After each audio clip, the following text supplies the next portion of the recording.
اس عمل سے، فطری عمل سے گزر کے آیا ہے، لیکن جب میرے محبوب علیہ السلام آئے ہیں، اللہ رب العالمین نے محبوب علیہ السلام کے ساتھ اس طرح کا کوئی عارضہ لائق نہیں فرمایا، اس لیے آپ فرماتی ہیں خرج منی نور، نہلانے کی کوئی حاجت نہیں، عورتیں آگے بڑھی تھی تاکہ بچہ آیا ہے اسے غسل دے دیں، ہاتف غیبی سے آواز آئی تھی اے عورتوں انہیں غسل نہ دو، ہم نے غسل کروا کے بھجوایا ہے۔ کسی کا ہاتھ ہم اس کی نفاست کے اندر نہیں لگوانا چاہتے، کوئی غسل دے گا کہے گا کہ ہم نے غسل دیا ہے اس لیے سونے ہیں۔ حضرت آمنہ کہتی ہیں جب ہاتھوں پر اٹھایا گیا میں نے دیکھا ایک تو سرما لگا ہوا ہے، دوسرا میں نے دیکھا بالوں کے اندر تیل لگا ہوا ہے، تیسرا میں نے دیکھا خوشبو لگی ہوئی ہے، چوتھا میں نے دیکھا غسل دیے ہوئے ہیں، پانچواں میں نے دیکھا کہ آپ کا ختنہ پہلے سے ہو چکا ہے، اور چھٹا میں نے دیکھا کہ آپ کی ناف کٹی ہوئی ہے، اور ساتواں میں نے دیکھا کہ آتے ہی ساجدن ساجدہ میرا لال سجدے میں سر رکھ رہا۔ یعنی اس بچپنے کے حال کے اندر دیکھیں مصطفیٰ کریم علیہ السلام نے جب اپنا سر سجدے کے اندر رکھا ہوگا وہ کیفیت کیا ہوگی۔ اور یہ روایت بھی بیان کی گئی کہ محبوب علیہ السلام نے آتے ہی سجدے میں سر رکھ کر کے جملہ بولا تھا یا رب حب لی امتی، آتے ہی حضور نے امت کو یاد کیا تھا، اے اللہ میری امت مجھے ہبا کر دینا۔ تو آقا حضور رحمت عالم صلی اللہ علیہ وآلہ وسلم کا دنیا کے اندر ظہور، دنیا کے اندر آنا، اس وقت انوار اور تجلیات کی بارشوں کا ہونا، دریائے ساوا یہ ایک ایسا دریا تھا زمانوں سے اس میں پانی تھا، لیکن آقا حضور رحمت عالم صلی اللہ علیہ وآلہ وسلم تشریف لائے وہ دریائے ساوا خشک ہو گیا۔ آقا حضور رحمت عالم صلی اللہ علیہ وآلہ وسلم کی جلوہ گری سے جہاں اور بہت سارے انوار اور تجلیات کی بارش ہوئی، خصوصاً یہ شب میلاد، اس کے متعلق میں دو چیزیں آپ کے سامنے لازمی عرض کرنا چاہوں گا۔ اس سے پہلے ہم ایک جملہ شب میلاد کے متعلق سماعت کر چکے کہ شب میلاد یہ شب قدر سے بھی افضل اور اعلیٰ ہے۔ وجہ صاف ظاہر ہے، شب قدر کے اندر قرآن آیا ہے، لیکن یہ جو پاک رات ہے اس میں قرآن والا محمد آیا ہے، لہذا اس رات کو افضل اور اعلیٰ جاننا۔ اس سے پہلے میں نے آپ کے سامنے شیخ محقق جناب شیخ عبدالحق محدث دہلوی ان کے حوالے سے ایک حوالہ آپ کے سامنے عرض کیا تھا۔ آج دو چار حوالے اور اپنے ذہن نشین کریں کہ یہ رات بڑی اعلیٰ ہے، بڑی افضل ہے، مقدر والے روز اس رات کی قدر اور تعظیم کر سکتے ہیں۔ اس رات کے متعلق علامہ ساوی بہت خوبصورت جملہ لکھتے ہیں، آپ نے ساری راتوں کو بیان کیا، جو جو اعلیٰ راتیں ہیں، افضل راتیں ہیں، آپ نے اس کی ایک لسٹ بنائی اور بتانے لگے میں تمہیں بتاتا ہوں سب سے پہلے نمبر پر فضیلت والی رات کون سی ہے، دوسرے نمبر پر کون سی ہے، تیسرے نمبر پر کون سی ہے۔ جناب علامہ ساوی کہتے ہیں کہ سب سے پہلے نمبر پر جان تو کہ اللہ نے سب سے عظمت والی رات وہ رات بنائی ہے جس میں رب کا محبوب دنیا میں تشریف فرما ہوا ہے، یعنی شب میلاد، کل جو آنے والی رات ہے۔ اس رات کی عظمت کو بیان کرتے ہیں علامہ صاحب کہتے ہیں سب سے افضل، سب سے اعلیٰ۔ اس کے بعد آپ نے ساری راتوں کو تعریف فرمایا، کوئی رات آپ نے چھوڑی نہیں۔ آپ نے کہا شب قدر بھی اعلیٰ ہے، جمعے کی رات بھی اعلیٰ ہے، عیدین کی راتیں بھی اعلیٰ ہیں، یوم عرفہ بھی اعلیٰ ہے، یہ ساری راتیں اعلیٰ ہیں، لیکن ان ساری راتوں سے اللہ رب العالمین نے جو اونچا مقام عطا کیا ہے تو وہ شب میلاد کو عطا کیا ہے۔ دلیل آپ کی بہت خوبصورت ہے، آپ فرماتے ہیں عیدین کو اگر فضیلت ملی ہے تو حضور کے صدقے میں ملی ہے، شب جمعہ کو اگر فضیلت ملی ہے تو حضور کے صدقے میں ملی ہے، عید الفطر کی رات، عید الاضحیٰ کی رات انہیں فضیلت ملی تو حضور کے صدقے میں، یوم عرفہ کو فضیلت ملی تو حضور کے صدقے میں۔ جب حضور کے صدقے میں کسی رات کو عظمت ملے وہ اونچی ہو جاتی ہے تو جس رات میں فضیلت دینے والا محمد خود تشریف فرما ہو جائے۔ یعنی اس رات کے متعلق جناب علامہ ساوی کہتے ہیں یہ اس لیے اعلیٰ ہے کہ سرکار علیہ السلام اس رات کے اندر تشریف فرما ہوئے۔ شیخ رحمانی آپ اپنے حاشیے کے اندر اس رات کی عظمت کو بیان کرتے ہوئے کہتے ہیں کہ جتنی بھی راتیں اللہ نے بنائی تمام راتوں سے فضیلت اللہ نے میلاد والی رات کو عطا فرمائی۔ یہ سارے محدث قسم کے لوگ ہیں، اونچے قسم کے لوگ ہیں جنہیں اللہ نے علم کی فراوانی عطا کی تھی، وہ اس رات پر بحث کرتے ہوئے لکھتے ہوئے کہتے ہیں کائنات، اور دلیل سارے ایک ہی دیتے ہیں شب میلاد کے متعلق، دلیل سارے ایک ہی دیتے ہیں، یہ اعلیٰ اس لیے ہے رب العالمین نے اس رات کے اندر اپنا سونا محبوب جلوہ گر کیا ہے۔ یہ اس لیے اعلیٰ ہے۔ درود و سلام اس رات کے اندر بہت بڑا وظیفہ ہے۔ میں نے جمعہ کی نشست کے اندر بھی عرض کیا تھا، لوگوں کے مختلف طرق اور طریقے ہوتے ہیں، لیکن اپنے آپ کو شریعت کے دائروں کے اندر رکھیے۔ میلاد کی خوشی مناتے ہوئے شریعت سے باہر نکل جانا مذہب نے ہمیں اس سے منع کیا ہے۔ خوشیوں کے بھی مذہب نے ہمیں طریقے بتائے ہیں۔ کوئی ایسا کام کرنا جو شریعت سے ٹکراتا ہو، محبوب کی سنت سے ٹکراتا ہو، اس سے اپنے آپ کو بچانا چاہیے۔ یہ ڈول باجے، یہ گانے، میوزک، یہ تو ویسے بھی اللہ کے محبوب علیہ السلام اس کے خلاف جہاد کرنے آئے ہیں، حضور علیہ السلام نے اسے ناپسند کیا ہے۔ اور اس موقع پر جب انوار و تجلیات کی بارشیں ہو رہی ہوں، جب سلامیاں پیش کرنے کے لیے فرشتے رب کے دربار میں کھڑے ہوں، اس وقت کوئی ڈول باجے کی وہ آواز کے اوپر ناچ رہا ہو اور اپنے اس اندر کے نفس کو راضی کر رہا ہو، وہ بندہ شب میلاد کی خوشی کے اندر شریک نہیں ہے۔ ایسی محفلوں سے اپنے آپ کو، یعنی اللہ مسلمانوں کو عقل سلیم عطا کرے۔ یہ جب کسی جانب چلتے ہیں تو ساری حدیں پھر کراس کر جاتے ہیں۔ خوشی بنانی ہے لیکن حد کے اندر رہتے۔ ایسے ہی جب میلاد کے جلوس نکلتے ہیں، جلوسوں کے اندر شرکت کریں لیکن نماز کوئی قضا نہ کرے۔ بندہ پورا میلاد کے دن جلوس نکالتا رہے، اس کی زور بھی رہ جائے، اس کی اثر بھی رہ جائے، شام کو تھکا ہوا گھر آئے، اس کی عشاء بھی رہ جائے، تو میں کہتا ہوں اس میلاد کے جلوس میں آپ کو کوئی جزا میسر نہیں آئی، آپ نے فرض ترک کر دیا ہے۔ تو فرائض کا خیال رکھیے اور محبوب علیہ السلام کے بتائے ہوئے طریقوں کا خیال رکھیے۔ جلوس کے اندر کسی قسم کی کوئی ہلڑ بازی، کوئی اس طرح کا جلوس کے اندر اہتمام کرنا جس کی وجہ سے جلوس منتشر ہو جائے، جلوس کا جو تقدس ہے وہ پائمال ہو جائے، اس لیے کہ یہ کوئی دنیا دار کا جلسہ تھوڑا ہے، یہ تو آمینہ کے لال کی ذات کے لیے جلسہ نکالا جا رہا ہے، حضور کی عظمت کے لیے جلسہ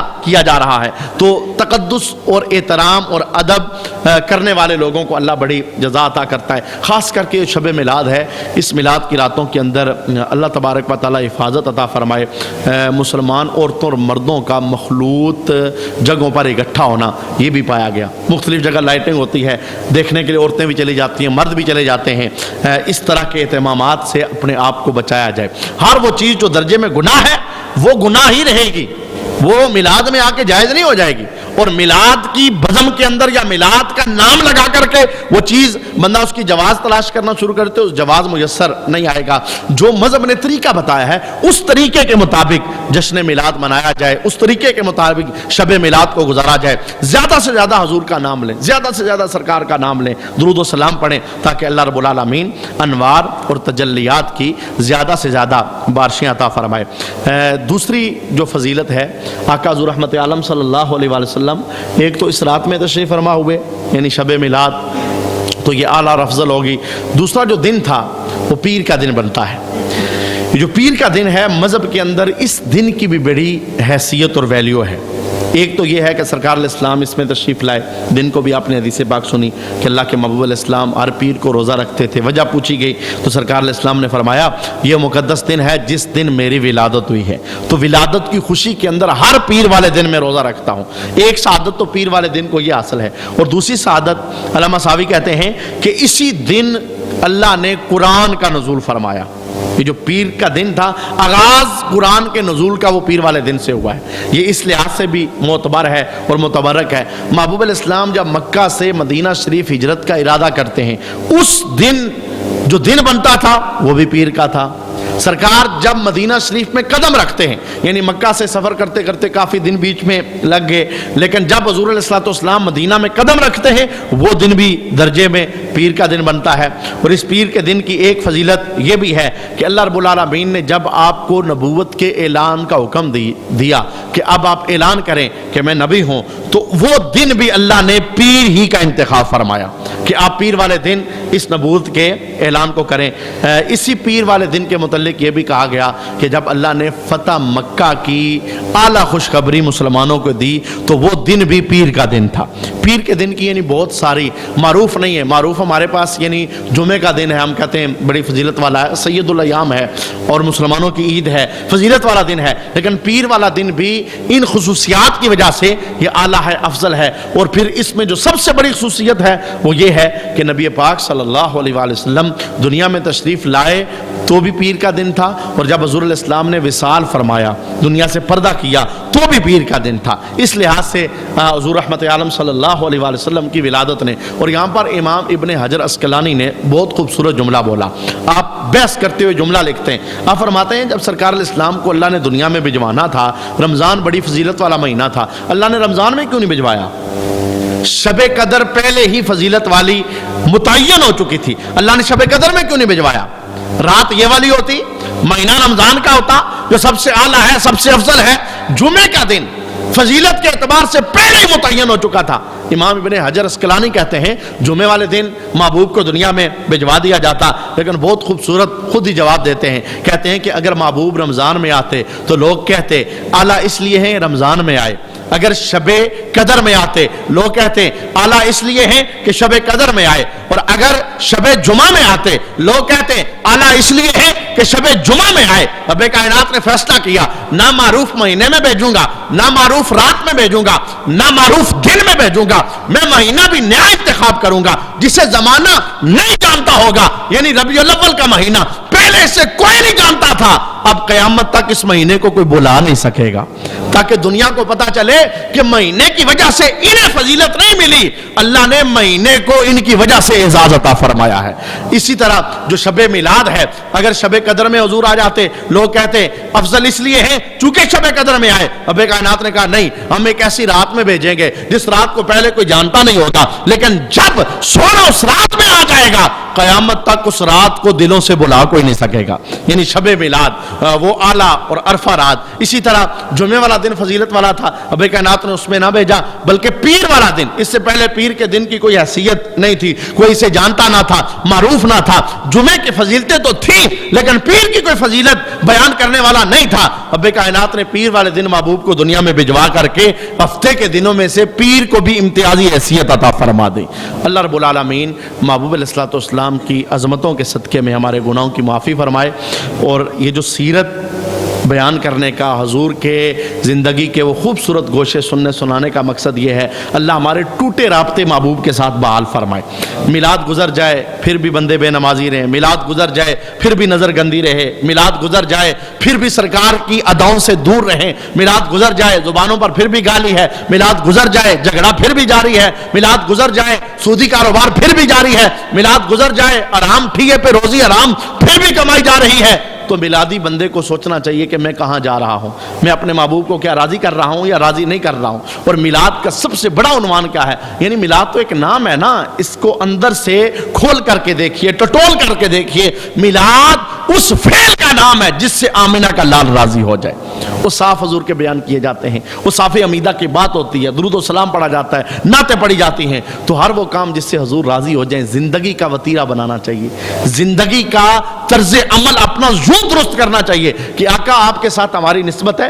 بزم حشر میں ہماری وجہ سے کہیں آپ کو شرمندگی نہ اٹھانی پڑے. ہم بے نمازی رہیں, ہم سنتوں کے قاتل رہیں, ہم سود کھانے والے رہیں, ہم ماں باپ کا دل دکھانے والے رہیں, ہم کاروبار ایسے کرتے رہیں جو درجے میں حرام کے, تو کل بزم حشر کے اندر کہیں ہماری وجہ سے ہمارے سرکار کو شرمندگی کا سامنا نہ کرنا پڑے. تو جیسے جیسے یہ بابرکت ایام گزرتے ہیں ساتھ اپنے ٹوٹے رابطے اپنے نبی سے بحال کرنے کے متعلق بھی سوچنا چاہیے. زندگی میں جو کمی ہے اس کمی کو دور کرنا چاہیے, جو راتیں کالی ہیں انہیں نور سے منور کرنا چاہیے. اللہ رب العالمین میلاد مصطفیٰ کریم علیہ السلام کے مبارک ایام کا صدقہ ہمارے گناہ معاف فرمائے اور ہمارے ٹوٹے رابطے اللہ محبوب علیہ السلام کی ذات کے ساتھ بحال فرمائے. یہ ایک اعلان سماعت